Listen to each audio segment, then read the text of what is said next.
Hi வணக்கம். இன்றைக்கி எங்கள் வீட்டில் சுறா புட்டு செஞ்சேன். 500 கிராம் சுறா வாங்கிட்டு மஞ்சத்தூள் உப்பு போட்டு நல்லா வாஷ் பண்ணி எடுத்து, பிறகு மஞ்சத்தூள் மட்டும் போட்டு ஒரு 10 மினிட்ஸ் வேக வச்சேன். அது நல்லா வெந்துட்ட பிறகு ஸ்கின்னெல்லாம் ரிமூவ் பண்ணேன். ஸ்கின்னை ரிமூவ் பண்ணிவிட்டு அதை தனியாக ஒரு பவுலில் எடுத்து மீனெல்லாம் வச்சுட்டு, அதுக்கப்புறம் அது கொஞ்சம் சூடாக இருந்ததுனால பிக்க முடியல. எல்லாத்தையும் எடுத்து தனியாக ஒரு பவுலில் வச்சுட்டு, அதுக்கப்புறம் இன்னொரு பாத்திரத்தில் காஞ்ச கடுகு, பெருஞ்சீரகம், பச்சை மிளகா, இஞ்சி, பூண்டு இடித்து போட்டு, வெங்காயம் இதெல்லாம் போட்டு வதக்கிட்டேன்.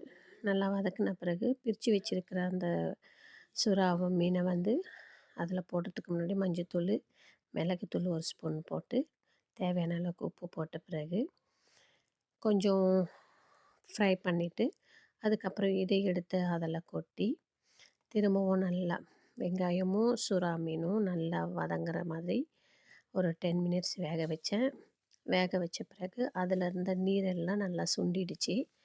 சுண்டிட்ட பிறகு நல்ல ஒரு ஃப்ரை, நல்ல ஒரு வாசம் வந்தது. ஸோ ரொம்ப நல்லா இருந்தது. அப்புறம் தேவைக்கான உப்பு போட்டு, தேவையான கொத்தமல்லிங்க போட்டு எடுத்து சாப்பிட்டு பார்த்தோம்.